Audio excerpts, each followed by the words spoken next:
Hi dear students, ഇന്ന് നമ്മൾ financial അക്കൗണ്ടിങ്ങിൽ കമ്പനി അക്കൗണ്ട്സിൽ ഇഷ്യൂ ഓഫ് ഷെയർസിന്റെ ജേർണൽ എൻട്രീസിനെ കുറിച്ചാണ് പഠിക്കുന്നത്. അപ്പോൾ അതിൽ നമുക്ക് മിക്കവാറും പരീക്ഷയ്ക്ക് ചോദിക്കുന്ന ഒരു ക്വസ്റ്റ്യൻ ആണ് ഇഷ്യൂ ഓഫ് ഷെയർസിലെ ജേർണൽ എൻട്രീസ് വെച്ചുള്ള പ്രോബ്ലംസ്. അപ്പോൾ അതിൽ നമുക്ക് ആദ്യം അറിയേണ്ടത് ജേർണൽ എൻട്രീസ് എന്തൊക്കെയാണ് കമ്പനി ഷെയർസ് ഇഷ്യൂ ചെയ്യുമ്പോൾ.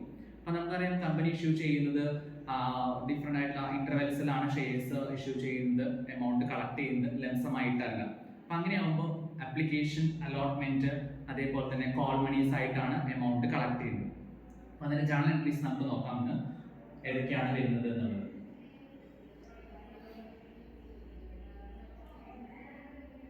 ഫസ്റ്റ് വരുന്നത് അപ്ലിക്കേഷൻ മണി റിസീവ് ചെയ്യുക എന്നുള്ളതാണ്. അപ്പോൾ കമ്പനി ഷെയർസ് പബ്ലിക്കിന് ഓഫർ ചെയ്യുമ്പോൾ അപ്ലിക്കേഷൻ മണിയാണ് ഫസ്റ്റ് റിസീവ് ചെയ്യുന്നത്. അപ്ലിക്കേഷൻ മണി റിസീവ് ചെയ്യുമ്പോൾ വരുന്ന journal entry bank account debited to share application. അതേപോലെ തന്നെ ആപ്ലിക്കേഷൻ മണി നമ്മൾ ഷെയർ ക്യാപിറ്റലിലേക്ക് ട്രാൻസ്ഫർ ചെയ്യുമ്പോൾ രണ്ടാമത്തെ എൻട്രി ആയിട്ട് വരുന്നത് share application account debited to share capital എന്നാണ്. ഇതാണ് ഫസ്റ്റ് വരുന്ന എൻട്രീസ്. അത് കഴിഞ്ഞാൽ രണ്ടാമത്തെ ഇൻസ്റ്റാൾമെന്റ് ആയിട്ടുള്ള അലോട്ട്മെന്റ് മണി ഡ്യൂ ആവുന്ന എൻട്രി, അത് കഴിഞ്ഞാൽ അത് റിസീവ് ചെയ്യുന്ന എൻട്രി. അപ്പോൾ അലോട്ട്മെന്റ് മണി ഡ്യൂ ആവുമ്പോൾ share allotment account debited to share capital.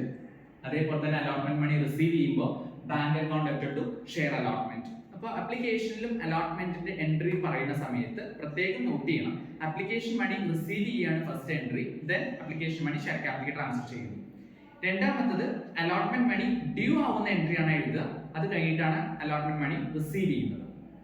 Allotment money receive ചെയ്ത് കഴിഞ്ഞാൽ അടുത്ത മൂന്നാമത്തെ ഇത് വരുന്നത് on making the first call. എത്ര കോൾ ആണെച്ചാലും അതനുസരിച്ച് എൻട്രീസ് നമുക്ക് ഈ എൻട്രി റിപ്പീറ്റ് ചെയ്താൽ മതി. അപ്പോൾ ഫസ്റ്റ് കോൾ മണി ഡ്യൂ ആവുമ്പോൾ share first call account debited to share capital. Then first call money receive ചെയ്യുമ്പോൾ bank account debited to share first call. ഇതാണ് എൻട്രീസ് വരുന്നത്. അപ്പോൾ ഈ എൻട്രീസ് ഇമ്പോർട്ടന്റ് ആയിട്ട് വരുന്ന എൻട്രീസ് ആണ്. ഇനി ഇതിൽ എത്ര കോൾ ഉണ്ടെങ്കിലും ഈ രണ്ട് എൻട്രി ചെയ്താൽ മതി, റിപ്പീറ്റ് ചെയ്താൽ മതി എന്നുള്ളതാണ്. അപ്പോൾ നമ്മളിന്ന് നോക്കിയത് എന്താണ്, ഷെയർ ഇഷ്യൂ ചെയ്യുമ്പോൾ ജേർണൽ എൻട്രീസ് എന്തൊക്കെയാണ് വരുന്നത്. മിക്കവാറും പരീക്ഷയ്ക്ക് ചോദിക്കുന്ന ഒരു കോമൺ ക്വസ്റ്റൻ ആണ്, 5 മാർക്സിന്റെ ചോദിക്കാറുണ്ട്. അപ്പോൾ ഈ എൻട്രീസ് നന്നായിട്ട് എന്ത് ചെയ്യുക, റഫർ ചെയ്ത് വെക്കുക. അതിനുശേഷം നമുക്ക് പ്രോബ്ലത്തിലേക്ക് പോവാം. ഓക്കെ, അപ്പോൾ മനസ്സിലായിട്ടുണ്ടാവും വിചാരിക്കുന്നു. എൻട്രീസ് ഒന്നും കൂടെ നോക്കുക. ആദ്യം നമ്മൾ അപ്ലിക്കേഷൻ മണി റിസീവ് ചെയ്യുന്നു, bank account debited to share application. ഇത് അപ്ലിക്കേഷൻ ഷെയർ ക്യാപിറ്റലിലേക്ക് ട്രാൻസ്ഫർ ചെയ്യുന്നു, അതായത് share application to share capital. Then allotment money due ആവുന്നു, share allotment account debited to share capital. Then share allotment receive ചെയ്യുന്നു, അപ്പോൾ നമ്മൾ bank account debited to share allotment. അത് കഴിഞ്ഞാൽ ഫസ്റ്റ് കോൾ മണി ആണെങ്കിൽ share first call account debited to share capital. Then first call money receive ചെയ്യുമ്പോൾ bank account debited to share first call. ഇനി final call അല്ലെങ്കിൽ second call എന്നൊക്കെ പറഞ്ഞിട്ടുണ്ടെങ്കിൽ നമ്മൾ എന്ത് ചെയ്താൽ മതി, ഈ എൻട്രീനെ റിപ്പീറ്റ് ചെയ്താൽ മതി. ഷെയർ സെക്കൻഡ് കോൾ അല്ലെങ്കിൽ final call account debited to share capital. Amount receive ചെയ്യുമ്പോൾ bank account debited to share final അല്ലെങ്കിൽ സെക്കൻഡ് കോൾ എന്ന് കൊടുത്താൽ മതി. ഓക്കെ, മനസ്സിലായിട്ടുണ്ടാവും വിചാരിക്കും. Okay, thank you. Hi dear students, നമ്മൾ ഇനി നോക്കുന്നത് കമ്പനി അക്കൗണ്ട്സിൽ ഇഷ്യൂ ഓഫ് ഷെയർസിലെ ഒരു ചെറിയൊരു പ്രോബ്ലം ആണ്. ഇപ്പോൾ കഴിഞ്ഞ നമ്മൾ അക്കൗണ്ട്സിലെ എൻട്രീസ് നോക്കിയിട്ടുണ്ടായിരുന്നു ഇഷ്യൂ ഓഫ് ഷെയർസിൽ. ഇനി നമ്മൾ അത് വെച്ചിട്ട് ഒരു പ്രോബ്ലം എങ്ങനെ സൊല്യൂഷൻ കാണാം, അല്ലെങ്കിൽ അതിൽ എങ്ങനെയാണ് എൻട്രീസ് എഴുതേണ്ടത് എന്നുള്ളതാണ്. അപ്പോൾ നമുക്ക് ജസ്റ്റ് ഈ ഒരു ക്വസ്റ്റ്യൻ വായിച്ചു നോക്കി കഴിഞ്ഞാൽ വളരെ സിമ്പിൾ ആയിട്ട് ക്വസ്റ്റ്യൻ ആണിത്. ABC Limited was registered with a nominal capital of 20 lakh divided into 20,000 shares of rupees 100 each. കമ്പനിയുടെ നോമിനൽ ക്യാപിറ്റൽ അല്ലെങ്കിൽ ഓതറൈസ്ഡ് ക്യാപിറ്റൽ എന്ന് പറയുന്നത് 20 lakh ആണ്. 20 lakh ക്യാപിറ്റൽ ആണ്, 20,000 ഷെയർസ് ആണ്, 100 rupees ആണ് ഒരു ഷെയറിന്റെ വില. നമ്മൾ അതൊന്ന് മനസ്സിലാക്കി എടുക്കേണ്ടതാണ്. Then the company issued 10,000 shares at par. Company 10,000 shares എന്ത് ചെയ്യുന്നു, ഇഷ്യൂ ചെയ്യുന്നു. ഈ 20,000 10,000 ആണ് ഇഷ്യൂ ചെയ്യുന്നത്. അപ്പോൾ നമ്മൾ ജേർണൽ എൻട്രി എഴുതുമ്പോൾ എപ്പോഴും 20,000 അല്ല എഴുതേണ്ടത്. എത്രയ്ക്കാണ് എഴുതേണ്ടത്, 10,000 എഴുതേണ്ടത്. ദെൻ അത് പാർ വാല്യൂനാണ് ഇഷ്യൂ ചെയ്യുന്നത്. അത് എങ്ങനെയാണ് 100 rupees പേ ചെയ്യുന്നത്, payable as 20 on application, 30 on allotment, 20 on first call and 30 on final call. ഇങ്ങനെയാണ് അതിന്റെ എമൗണ്ടുകൾ അടയ്ക്കേണ്ടത്. Then all shares were subscribed by the public and amounts duly received and passed necessary journal entry in the books of the company.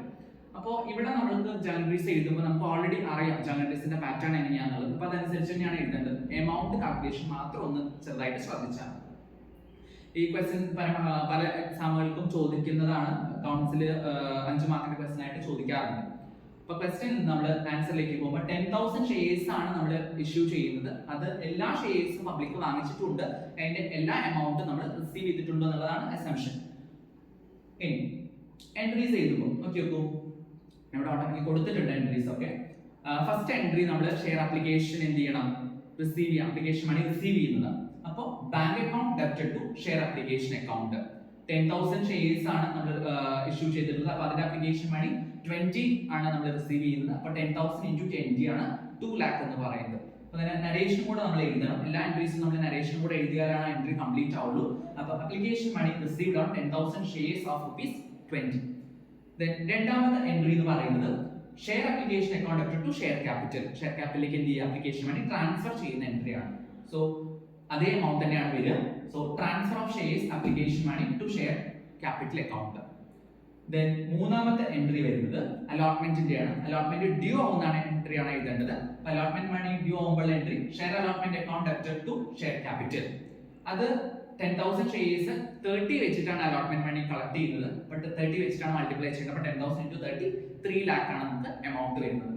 Then next entry allotment money receive ചെയ്യുന്ന entry ആണ്. Receive ചെയ്യുമ്പോൾ bank account debited to share allotment account. ഇതേ amount തന്നെ. അപ്പോൾ നമ്മൾ narration എഴുതുമ്പോൾ എന്ത് ചെയ്യണം, allotment money received on 10,000 shares. നമുക്ക് നരേഷൻ പല പാറ്റേണിലും എഴുതാം. നമുക്കത് മനസ്സിലായ എൻട്രി നമ്മൾ ബ്രീഫ് ചെയ്ത് എഴുതുക എന്നാണ് നരേഷൻ കൊണ്ട് ഉദ്ദേശിക്കുന്നത്. അപ്പോൾ നമ്മുടെ ലാംഗ്വേജിനനുസരിച്ച് എഴുതിയാലും കുഴപ്പമൊന്നുമില്ല. ഫസ്റ്റ് കോൾ മണി ഡ്യൂ ആവുന്ന സമയത്തുള്ള എൻട്രി എന്ന് പറയുന്നത് share first call account debited to share capital. First call money due 2 lakh തന്നെയാണ്. Then first call money receive ചെയ്യുമ്പോൾ bank account debited to share first call account. ഇതേ amount തന്നെയാണ് first call money received narration കൊടുത്തു.